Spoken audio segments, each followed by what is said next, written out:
bima balagta ma balagta minal ilmi. Kalau bahasa kitanya, wahai tuan guru, wahai syekh, abuya, ya, kiai, ya, kepada Abu Hanifah atau Imam Hanafi ditanya oleh salah seorang murid, kiat-kiat apa engkau bisa meraih ilmu yang begitu dalam dan luas?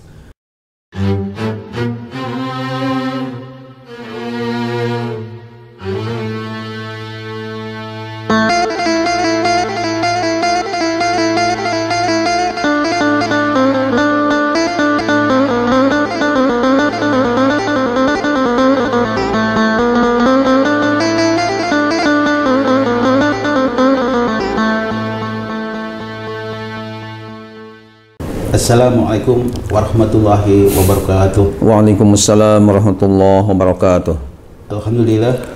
Alhamdulillahirabbil alamin. Allahumma sholli ala sayidina Muhammadin. Allahumma sholli wa sallim wa barik alaihi wa ajma'in. Amma ba'du. Pemirsa yang Allah muliakan, alhamdulillah kita berjumpa kembali di channel RTV Rahmatan Lil Alamin TV. Insyaallah hari ini kita akan menyajikan suatu kajian ilmu, yaitu umat bertanya, ulama menjawab. Insyaallah kajian ini akan dibimbing langsung oleh murabi kita, Dr. Kiai Ahmad Dimyati Badruzzaman. Beliau adalah pimpinan Pondok Pesantren Modern Darus Sholihin yang ada di daerah Bedahan, Sawangan, Kota Depok, dan beliau juga sebagai dosen Institut Ilmu Al-Quran Jakarta, dan beliau juga sebagai Ketua Umum Majelis Ulama Indonesia Kota Depok. Assalamualaikum Pak Kiai. Waalaikumsalam warahmatullahi wabarakatuh. Pak Andre. Sehat Pak Kiai? Alhamdulillah. Dengan tentunya izin Allah Subhanahu wa taala dan iradahnya kita bisa sehat insyaallah. Amin amin insyaallah. Pak Kiai, ada banyak pertanyaan dari masyarakat. Rupanya ini masih menanyakan tentang keilmuan Pak Kiai. Ya. Jadi ini ada WA yang disampaikan ke saya. Ini insyaallah hari ini kita akan menyampaikan satu tema, yaitu kiat-kiat sukses dalam belajar ilmu agama, Pak. Ya, ya. Tapi sebelum ini kita bahas lebih lanjut, ya silakan kepada pemirsa dulu, Pak. Baik. Assalamualaikum warahmatullahi wabarakatuh. Waalaikumsalam warahmatullahi wabarakatuh. Alhamdulillah. Alhamdulillahilladzi faddala bani Adam bil ilmi wal amal ala jami'il alam. Wassalatu wassalamu ala sayyidina Muhammadin sayyidil arabi wal ajam wa ala alihi wa ashabihi ya nabi'il ulumi wal hikam, amma ba'du. Pak Haji Andre yang saya hormati, pemirsa yang budiman, yang disayang oleh Allah Subhanahu wa taala, alhamdulillah wa syukurillah, pada kesempatan kali ini kita berjumpa kembali dalam rangka dakwah Islamiyah melalui YouTube ini. Mudah-mudahan kita semua mendapatkan curahan rahmat, ridha dan maghfirah dari Allah Subhanahu wa taala. Bapak-bapak dan ibu-ibu yang ada di rumah atau di tempat, juga para santri putra-putri Darus Sholihin yang sedang belajar di pondok pesantren kami ini, mudah-mudahan mereka semuanya dalam keadaan sehat walafiat. Juga yang sedang belajar, mudah-mudahan sukses di dalam belajarnya. Amin, amin ya Allah ya Rabbal Alamin. Selanjutnya, Pak Haji Andre, saya mendengar tadi rupanya ada yang bertanya berkaitan dengan masalah keilmuan, ya. Iya. Dimana kayaknya dalam episode yang lalu kita sudah membahas mengenai dalil-dalil tentang wajibnya umat Islam untuk menuntut ilmu. Iya. Nah, sekarang rupanya ada hubungan, ya, yang sangat erat dengan masalah bagaimana pertanyaannya? Mungkin Pak Andre bisa membacakan pertanyaan sekaligus tema dan pertanyaannya. Baik, bagi ya pemirsa, hari ini insya Allah kita akan menyajikan satu tema, yaitu kiat-kiat sukses dalam belajar ilmu agama. Ya. Pertanyaannya, apakah kiat-kiatnya supaya sukses dalam belajar ilmu agama? Adakah ulama yang telah memberikan pencerahan tentang kiat-kiatnya? Begitu, Pak. Jadi ulama ini udah ngasih kiat-kiat atau cara-caranya sehingga kita tuh bisa sukses, sukses dalam mencari ilmu agama gitu, Pak. Baik, ya, baik. Silakan, Pak. Bismillahirrahmanirrahim. Pak Haji Andre dan pemirsa yang dimuliakan Allah, saya kira ini penting untuk kita bahas mengenai kiat-kiat sukses untuk mencari atau katakanlah meraih ilmu-ilmu agama mungkin yang baik, yang luas dan mendalam. di mana seseorang dikatakan sukses dalam meraih ilmu agama misalnya, ya mungkin dia tandai minimal ada dua gitu ya. Yang pertama, misalnya seseorang itu sudah pantas dipanggil dengan gelar kiai.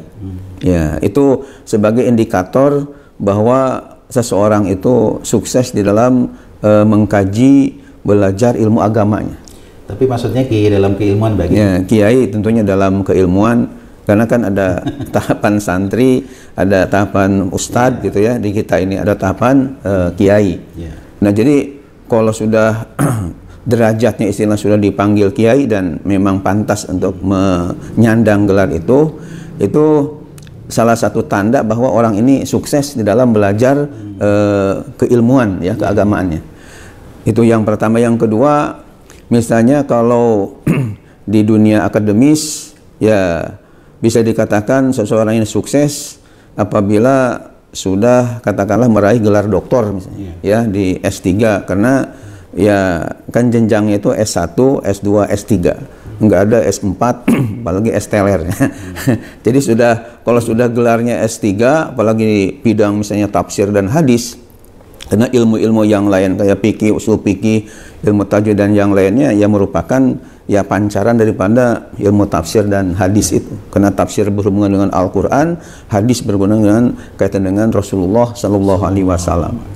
Jadi ketika seseorang misalnya sudah digelari dengan kiai di dunia pesantren dan di dunia akademis sudah meraih gelar doktor misalnya, itu sudah artinya ada indikator bahwa seseorang ini ya sukses dalam belajar ya.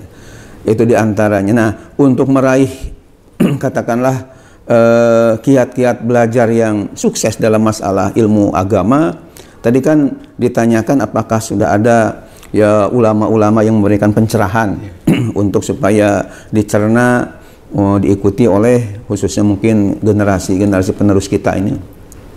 Pak Haji Andre dan pemirsa yang dimuliakan oleh Allah Subhanahu wa taala, ya sebenarnya sudah banyak ya ulama-ulama kita yang telah berjasa menulis kitab-kitab yang isinya mengenai masalah bagaimana supaya sukses di dalam mengajar juga belajar.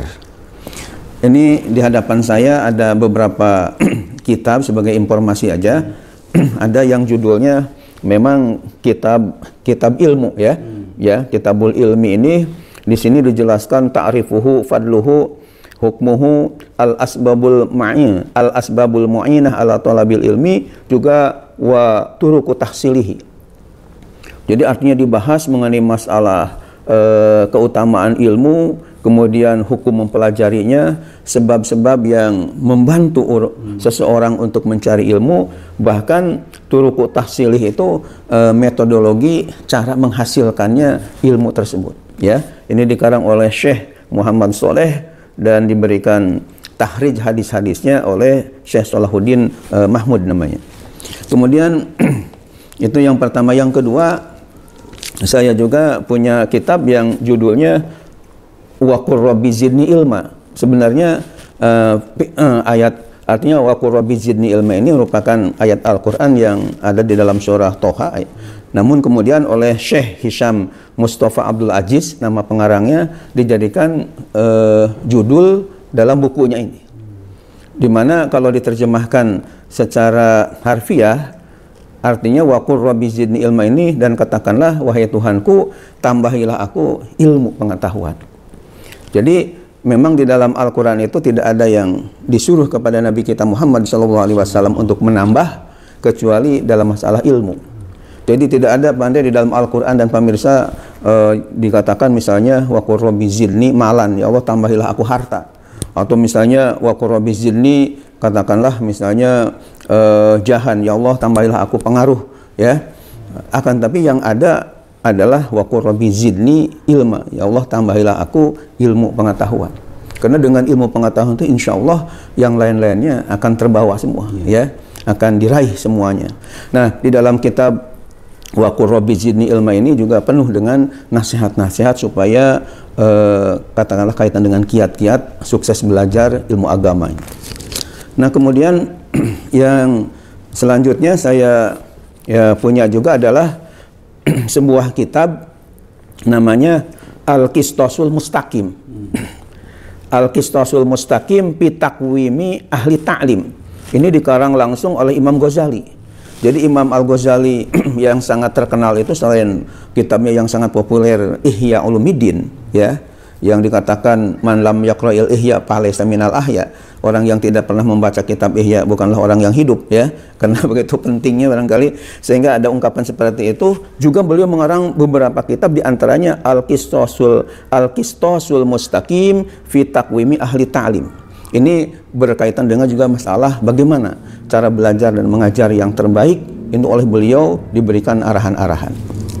Selanjutnya Imam Ghazali selain mengarang tadi Al-Qistosul Mustaqim fi Taqwimi Ahli Ta'lim, mengarang juga judulnya yang cukup simpel, yakni Ayyuhal Walad.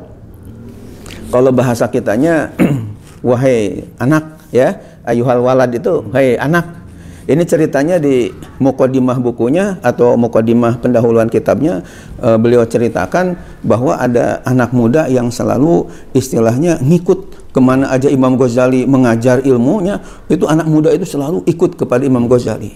Nah, satu saat anak muda ini berkata kepada Imam Ghazali bahwa saya ini ingin supaya mendapatkan ilmu yang bermanfaat, punya ilmu yang banyak dan bermanfaat, bagaimana cara kiat-kiatnya. Sehingga Imam Ghazali mengarang buku yang judulnya Ayyuhal Walad, wahai anak.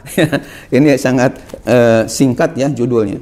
Dan Ayyuhal Walad tadi, ketika saya ke Tanah Suci, alhamdulillah ketemu dengan syarahnya atau penjelasannya dengan judul Ayyuhal Akh. Jadi kalau Ayyuhal Walad wahai anak, kalau Ayyuhal Akh sebagai syarah Ayyuhal Walad, Ayyuhal Akh artinya wahai saudara. Ini dikarang oleh Syekh Abdurrahman Ar-Rumi, ya, sebagai penjelasan dari Ayyuhal Walad tadi. Dan terakhir ini ada kitab yang cukup tebal juga, ya, namanya Jami'u Bayanil Ilmi wa Fadlihi, menghimpun penjelasan tentang masalah keilmuan dan keutamaan orang yang punya ilmu dan bagaimana supaya kita ini menjadi orang-orang yang berilmu. Ini dikarang oleh Ibnu Abdil Bar, namanya seorang ulama besar.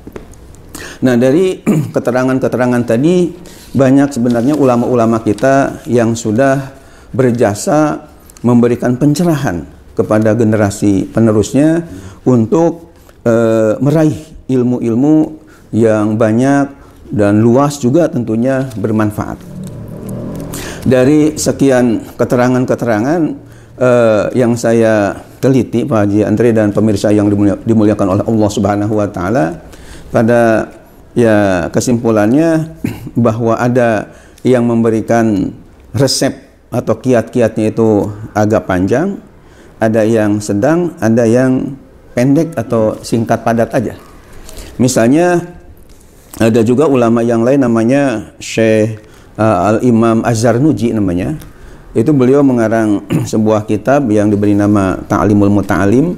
Di dalam kitabnya tersebut kata beliau, kalau misalnya Anda ingin sukses dalam belajar, maka ada 6 hal yang perlu dilakukan atau harus ada pada diri seseorang kalau ingin belajarnya itu sukses.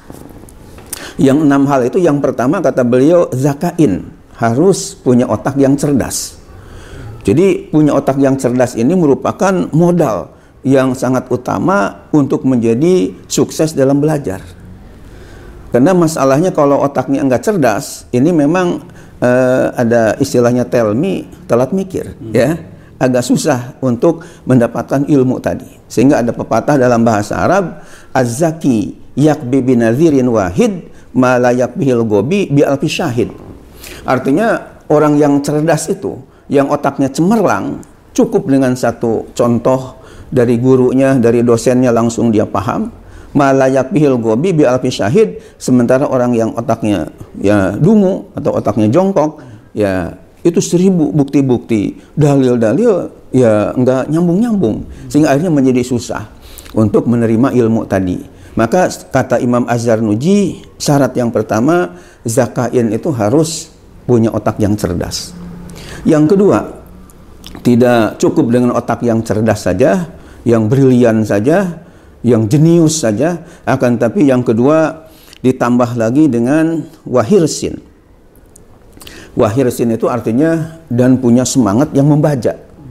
Jadi ketika belajarnya itu tidak cepat jemu, tidak cepat bosan, akan tapi belajar lagi, siang malam belajar terus ya. Kalau kami dulu di pesantren, Pak Andre, ya biasanya habis zuhur belajar, habis asar belajar, habis maghrib belajar, isya, habis isya belajar, habis subuh belajar lagi. Dengan kitab-kitab yang berbeda dan kiai atau guru ustadz yang berbeda pula. Jadi dengan terus belajar, dengan semangat yang tinggi, ini juga menjadi katakanlah penyebab seseorang itu meraih ilmu, ya sukses dalam belajarnya. Kemudian yang ketiganya, setelah tadi zakain cerdas, wahirsin dan semangat yang membaja, yang ketiganya adalah wastibarin. Wastibarin itu artinya harus sabar dan ulet ketika belajar. Karena ketika kita belajar ilmu ini tentu banyak sekali kendala-kendala. Ada ungkapan dalam bahasa Arab, likulli khairin mawani' wa likulli syarrin dawa'i. Setiap kebaikan-kebaikan pasti ada kendala-kendala, ada rintangan-rintangan, ada godaan-godaan. Dan setiap keburukan pasti ada yang mendorongnya, ya. Nah, jadi ketika kita belajar ilmu, karena ini sesuatu kebaikan yang luar biasa, ya, tentu banyak kendala, banyak godaan. Maka ketika kita ada godaan tadi, ada ujian, kadang-kadang sakit, kadang-kadang mungkin seorang santri lambat mendapatkan katakanlah kiriman dari orang tuanya sehingga menjadi sedih dan sebagainya. Nah, ini harus sabar, ya, karena itu menjadi persyaratan untuk meraih ilmu tadi. Dan dengan sabar itu insya Allah akan dia berhasil apa yang dicita-citakan. Dalam pepatah bahasa Arab dikatakan, as-sabru kas-sabir murun fi mazaqatih lakin awaqibuhu ahla minal asal. Sabar itu rasanya pahit seperti jadam, obat yang sangat pahit. Akan tetapi akibat dari kesabaran itu lebih manis daripada madu, ya. Di dalam pepatah bahasa Indonesia, berakit-rakit ke hulu, berenang-renang ke tepian. Bersakit-sakit dahulu, bersenang-senang kemudian. Nah, ini dalam belajar ilmu pun harus penuh dengan kesabaran. Insya Allah kalau kita sudah penuh dengan kesabaran, apa yang kita inginkan, kita cita-citakan, kita akan meraihnya. Kemudian selanjutnya setelah wastibarin kesabaran tadi, yang keempatnya wabul gotin, yakni harus ada dana, harus ada biaya. Karena ketika kita belajar ini, ya selain masalah harus makan minum, ya bukan pokok, juga kan harus membeli kitab-kitab. Karena setiap kita ketika ngaji itu kan kadang-kadang ya tentu ba'da zuhur ada kitabnya ini, ba'da asar kitabnya ini. Demikian juga ya waktu-waktu tertentu itu ada kitab-kitab khusus yang tentunya ya kita harus memiliki. Dan ketika memiliki tadi tentunya kita harus ya membeli. Yang jelas apakah dibelikan atau beli sendiri, yang jelas ada dana lah, ya.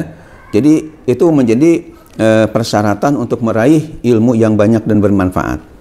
Kemudian setelah wabul gotin yang keempat tadi, yang kelimanya wa irsyadi ustazin, dan harus punya guru yang membimbing. Jadi walaupun mungkin otak seseorang ini cerdas, biaya ada dan semangat tinggi, tapi kalau belajarnya hanya otodidak, belajar sendiri aja tanpa ada guru yang jelas, yang mumpuni, ini menurut saya masih kurang bagus. Kenapa? Karena ketika ada kesulitan di dalam memahami suatu teks misalnya, kalau nggak ada guru kan menjadi sulit untuk bertanya, ya. Tapi kalau ada guru, insya Allah jadi mudah lah untuk kita bertanya kepada seseorang yang kita anggap pakar di bidangnya. Bahkan ulama-ulama dulu walaupun begitu cerdasnya, kayak Imam Syafi'i kan katanya usia 7 tahun sudah hafal Quran, usia 9 tahun sudah hafal hadis muwatta, usia 15 tahun sudah menjadi mufti di Masjidil Haram. Ternyata masih harus berguru kepada Imam Malik, berguru kepada ulama-ulama yang lain yang dipandang oleh beliau istilahnya pakar di bidang ilmu-ilmu tertentu. Bahkan mungkin Pak Andre, pemirsa pernah mendengar ada Imam Bukhari ya, yang mengarang kitab hadis Sahih Bukhari yang paling top ya di dalam dunia hadis. Itu saya baca biografinya, bahkan saya tulis di buku Umat Bertanya Allah Menjawab itu gurunya ternyata lebih dari 1000 guru ya, karena cari hadis ini jadikan guru, menerima hadis dari ini diterima guru. Jadi betul-betul beliau mencari hadis-hadis tadi dan menjadikan guru itu sampai lebih dari 1000 guru. Ini menunjukkan begitu pentingnya punya ustadz, punya guru ya, yang membimbing kepada keilmuannya. Itu jadi syarat untuk meraih ilmu yang banyak dan bermanfaat. Wa irsyadi ustazin, ini punya guru yang selalu membimbing kepadanya. Dan kemudian yang keenamnya adalah watuli zaman. Watuli zaman ini artinya dan harus lama masa belajar. Jadi belajar ilmu agama itu Pak Andre tidak bisa hanya setahun 2 tahun langsung wassalam ya, akan tapi harus berkesinambungan terus menerus belajar ya. Saya sendiri barangkali kalau dihitung ya, dari mulai katakanlah belajar di MI Madrasah Ibtidaiyah ya sampai sekarang ini masih terus aja belajar. Sehingga kalau misalnya sehari saja tidak memegang kitab ya, gundul istilahnya, tidak menulis ya, itu bagi saya rasanya musibah, karena ada ilmu yang satu hari itu yang tidak masuk ya. Jadi dalam sehari itu ya mesti ada yang dibaca, ada yang ditelaah ya, bahkan ada yang ditulis dalam karya-karya ilmiah. Nah, jadi tulis zaman ini sangat penting untuk supaya ilmu ini menjadi banyak dan luas ya. Karena kalau waktunya belajar hanya setahun 2 tahun ya, berarti kan belajarnya sebentar dan ilmu yang diraihnya cuma sedikit. Tapi kalau berpuluh-puluh tahun tentu akan jadi luas dan lapang ya. Ini menurut Imam Az-Zarnuji ada 6. Namun ada juga yang memberikan teori Pak Andre agak sedang ya, hanya 4. Kayaknya 4 aja katanya insya Allah bisa diraih lah. Ini seperti yang dikemukakan oleh Imam Sayyid Ahmad ya, Sayyid Alawi bin Ahmad As-Saghaf di dalam kitabnya Al-Fawaidul Makkiyah fi ma yahtajuhu Thalabatus Syafi'iyah. Beliau mengatakan bahwa ada 4 hal yang perlu dilakukan oleh pencari ilmu supaya ilmunya itu mendalam dan betul-betul bermanfaat. Kata beliau, yang pertama dengan mengungkapkan ungkapan yang sangat indah dalam bahasa Arab. Yang pertama kata beliau aklun rojah, yang kedua syaikhun fattah, yang ketiga kutubun sihah, dan yang keempat mudawamatun wa ilhah ya. Jadi hahah semua ujungnya. Jadi yang pertama aklun rojah adalah punya akal, yakni IQ yang betul-betul jenius. Ini hampir sama dengan yang pertama tadi, zakain, cerdas. Ini modal yang utama. Dan rata-rata ulama-ulama kita, apakah itu Imam Hanafi, Imam Maliki, Imam Syafi'i, Imam Hambali, mujtahid adalah orang-orang yang otaknya cerdas-cerdas ya, sehingga hafal Al-Quran, ribuan hadis dan sebagainya. Ini yang pertama, aklun rojah, punya otak yang cerdas, yang betul-betul brilian. Yang kedua adalah syaikhun fattah, mempunyai guru yang mumpuni. Fattah itu singkat mubalaghah dari fatihun. Kalau fatihun yang membuka, kalau fattah itu yang sangat membuka, dalam arti gurunya itu dia menguasai berbagai ilmu. Kan kadang-kadang guru itu Pak Andre tidak sama ya. Ada yang menguasai ilmu nahwu shorof aja, ada yang tafsir aja, ada yang hadis aja. Kalau bisa gurunya itu fattah di sini yang ahli dari berbagai bidang ilmu. Sehingga ketika muridnya bertanya masalah ilmu ini dan ilmu yang selanjutnya yang lain-lainnya bisa dijawab oleh guru tadi dengan baik. Sehingga kan menjadi cepat gitu cerdasnya, menjadi cepat ilmu yang diraih oleh si murid tadi.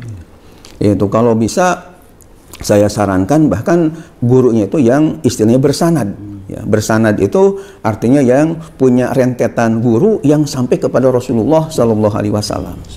Ya, dan alhamdulillah Pak Andre, saya merasa bersyukur juga kepada Allah Subhanahu Wa Taala bahwa dalam kaitan dengan kajian keilmuan ini punya 3 sanad ya, artinya dalam keilmuan ini. Artinya yang pertama sanad cara membaca Al-Quran, istilahnya tilawatul Quran, alhamdulillah punya ijazahnya, yang sanadnya itu guru-gurunya nyambung sampai Rasulullah Shallallahu Alaihi Wasallam.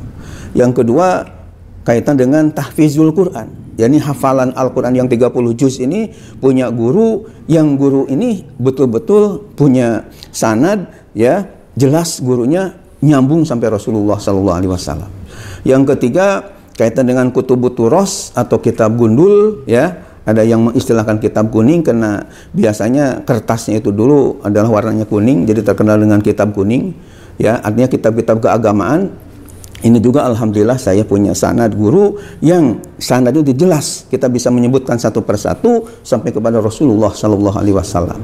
Nah, jadi kalau misalnya seorang santri atau seorang murid punya guru ya, dan gurunya mumpuni berbagai ilmu dan punya sanad sampai Rasulullah Sallallahu Alaihi Wasallam, itu tentunya lebih afdol ya, lebih utama daripada guru yang biasa ilmunya hanya ya sebagian aja yang dimiliki ya, apalagi misalnya yang tidak bersanad sampai Rasulullah Sallallahu Alaihi Wasallam. Kemudian yang ketiganya adalah kutubun sihah. Kata Sayyid Alawi, ini di antara kiat-kiat untuk meraih ilmu yang banyak dan bermanfaat, dia harus memiliki kutubun sihah. Itu artinya kitab-kitab yang sahih-sahih, yang isinya tidak menyimpang lah. Jadi dari kitab misalnya ilmu nahwunya, sorobnya, fikihnya, usul fikihnya, hadisnya, ilmu tafsirnya, ilmu tajwidnya, ilmu balaghahnya, dan yang lain-lainnya, dia memiliki kitab-kitab itu sehingga perlu kitab apa, bidang apa, dia tinggal membaca. Sehingga tentu ketika ditanya orang bisa menjawab dengan baik karena ada rujukan-rujukan, ada referensi-referensi yang jelas. Tapi kalau misalnya punya kitabnya cuma 3 aja, Jurumiyah, Tijan, Sapina, ya ketika ditanya kitab kaitan Al-Azkar Nawawiyah, ketika ditanya Sahih Bukhari, ketika ditanya Riyadhus Shalihin, kita ditanya misalnya Nailul Autor, Asyaukan dan yang lain-lainnya, nggak bisa menjawab karena kan kitabnya cuma itu-itunya. Tapi kalau kita memiliki semua kitab yang ada ini, walaupun tidak semualah, tapi misalnya kebanyakan kitab kita miliki, minimal 1 gudang lah, insya Allah ketika ditanya orang, karena kita punya kitabnya, tinggal baca, tinggal menjelaskan. Itu. Jadi kutubun sihah ini penting bagi pencari ilmu untuk dimilikinya. Dan saya dari mulai kecil, mulai mondok istilahnya ya, sampai sekarang, apalagi ketika ada kesempatan ke Tanah Suci, ke Mekah, Madinah, ada kitab yang belum punya, mesti saya harus beli, harus saya miliki untuk menambah wawasan keilmuan. Karena itu persyaratan menjadi alim yang besar. Kemudian yang keempatnya mudawamatun wa ilhah. Artinya ketika belajarnya itu harus mudawamah. Mudawamah itu artinya terus menerus, kontinu ya, belajar lagi, belajar lagi, belajar lagi. Ilhah itu artinya tidak cepat jemu. Jadi betul-betul ada semangat yang tinggi. Nah, insya Allah kata Sayyid Alawi bin Ahmad As-Saghaf ini dalam kitabnya Al-Fawaidul Makiyah fi ma yahtajuhu thalabatu syafi'iyah akan berhasil meraih ilmu yang banyak dan bermanfaat. Nah, kemudian yang terakhir Pak Andre, ada yang lebih singkat lagi, cukup katanya dengan 2 aja ya. Ada dalam kitab namanya Al-Wasaya yang dikarang oleh Syekh Ahmad Syakir dari Mesir. Itu beliau mengatakan punya teori, sebenarnya kalau kita 2 hal aja kita miliki, insya Allah akan menjadi orang alim yang ilmunya berkah dan bermanfaat di tengah-tengah masyarakat. Karena kata beliau, pernah Imam Abu Hanifah ya, yang terkenal dengan Imam Hanafi itu ya, seorang mujtahid yang selevel lah dengan Imam Maliki, Imam Syafi'i, dengan Imam Hambali. Itu ketika ditanya oleh salah seorang muridnya, bima balagta, ma balagta minal ilmi ya, kalau bahasa kitanya atau bahasa Indonesianya bima ya, dengan sebab apa? Disebutnya emaknya ma istifham, cuman karena kemasukan ba ya, jadi alifnya dibuang jadi pendek ya. Dalam Alfiyah dikatakan wa ma fil istifhami in jurat huzib alifuha wa walhal intakib. Jadi artinya bima balagta ma balagta minal ilmi. Kalau bahasa kitanya, wahai tuan guru, wahai syekh, abuya, ya, kiai ya, kepada Abu Hanifah atau Imam Hanafi ditanya oleh salah seorang murid, kiat-kiat apa engkau bisa meraih ilmu yang begitu dalam dan luas? Karena Imam Hanafi ini diakui oleh dunia ya, bukan oleh satu negaranya Irak ya, karena beliau ada di Baghdad, Irak, bukan diakui oleh satu negara, tapi oleh dunia diakui keilmuannya sangat tinggi. Dan mazhab Hanafi ini banyak dianut ya oleh orang India, oleh orang dari Pakistan, oleh dari Afghanistan, itu mazhabnya mazhab Hanafi. Kalau kita kan Syafi'i ya. Kalau Imam Maliki banyak oleh orang Maroko, kemudian mazhab Hambali, mazhab resmi Saudi Arabia ya. Dan yang lain ini kita ketahui dalam sejarah seperti itu. Nah, ketika Imam Hanafi tadi, Abu Hanifah ditanya tentang apa sih rahasia engkau bisa meraih ilmu yang banyak seperti ini, sampai menjadi derajat mujtahid mutlak istilahnya ya, dijawab oleh beliau dengan dua kata ya. Yang pertama kata beliau, ma bakhiltu anil istifadah, ma bakhiltu anil ifadah wa mastankaftu anil istifadah. Sekali lagi jawaban beliau singkat padat, ma bakhiltu anil ifadah wa mastankaftu anil istifadah. Resepnya itu seperti itu. Apa artinya? Ma bakhiltu anil ifadah, saya tidak bakhil, tidak kikir, tidak pelit untuk memberi faedah kepada orang. Maksudnya kalau beliau ditanya tentang suatu masalah agama, beliau menjawabnya dengan baik ya. Ketika ada orang yang perlu diajari, beliau ajarkan dengan ikhlas lillahi ta'ala. Artinya ilmu yang ada selalu dikeluarkan, dan ilmu itu Pak Andre dan pemirsa yang dimuliakan Allah, ada ungkapan al ilmu yazidu bil infak.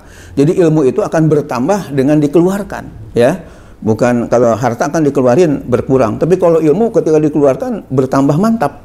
Jadi ilmu yang beliau punya dikeluarkan, disembarkan kepada orang lain yang memerlukan. Nah, yang kedua, wa mastankaftu anil istifadah, dan aku tidak merasa sungkan, tidak merasa gengsi-gengsi untuk mengambil faedah dari orang ketika aku belum tahu tentang sesuatu hal. Jadi ini saya kira perlu dicontoh oleh para ustadz, para kiai yang ada, yakni kalau kita kan kadang-kadang ya merasa qanaah, merasa puas dengan ilmu yang ada, sehingga akhirnya istilahnya enggak mencari lagi ketika kita merasa ada kekurangan tentang sesuatu hal. Nah, jadi kalau Imam Abu Hanifah ini kita melihat kenapa beliau jadi alim besar, karena memang logis. Kenapa jadi alim besar? Karena ilmu yang sudah ada dikeluarkan, disebarkan, sehingga akhirnya menjadi bertambah mantap. Sementara ilmu yang beliau belum mengetahuinya, ada kekurangan tentang sesuatu, beliau tidak sungkan-sungkan, tidak gengsi-gengsi untuk bertanya, untuk datang kepada orang yang oleh beliau dianggap ini lebih alim dari dia. Akhirnya ilmunya digali lah, akhirnya kan menjadi kumpul tuh. Akhirnya menjadi orang yang alim besar tadi. Nah, jadi kesimpulannya dari teori-teori para ulama tadi, saya kira ini saling melengkapi ya, bahwa kalau kita misalnya ingin supaya ilmu kita banyak dan mendalam ya, teori yang pertama Pak Andre mungkin masih ingat tadi ada 6 ya, dari Imam Az-Zarnuji tadi, bahwa yang pertama zakain cerdas, yang kedua hirsin, punya semangat yang membaca, yang ketiga adalah wastibarin, harus sabar, yang keempat wabul gotin, harus punya dana atau biaya, yang kelima wa irsyadi ustazin, harus punya guru yang membimbing, yang keenam watuli zaman, harus lama masa belajarnya. Itu teori yang pertama. Yang kedua dari Sayyid Alwi bin Ahmad As-Saghaf ini, bahwa ada 4 hal yang harus dimiliki oleh pencari ilmu. Yang pertama aklun rojah, yakni IQ yang cerdas. Yang kedua syaihun fatah, punya guru yang mumpuni, artinya menguasai berbagai ilmu. Kemudian yang ketiga kutubun sihah, memiliki kitab-kitab yang sahih-sahih, yang benar-benar isi yang banyak. Ditambah lagi mudawamatun wa ilhah. Yang keempat harus belajarnya terus-menerus dan tidak jemuk-jemuknya, terus lagi semangat yang luar biasa.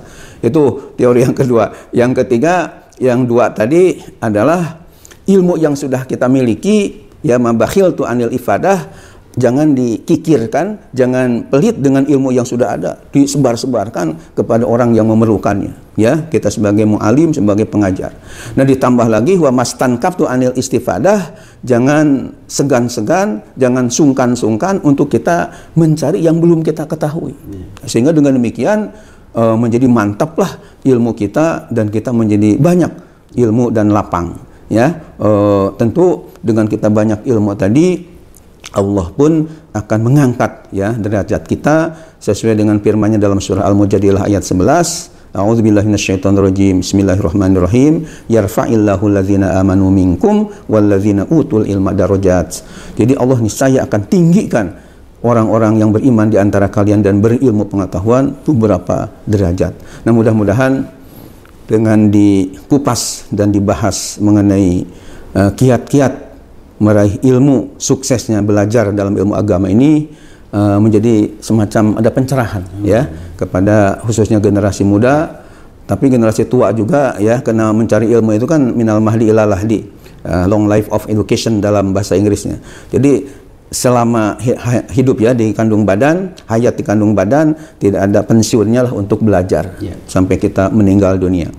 Bahkan Imam Ahmad bin Hambal yang terkenal dengan Imam Hambali, ketika beliau mau wafat itu masih nulis-nulis aja ilmu ya, mutolaah ilmu, sehingga ada muridnya bertanya kepada Andre, ya Tuan Syekh, Tuan Guru, kenapa beliau sudah sakit parah seperti ini masih nulis aja, masih mutolaah ilmu?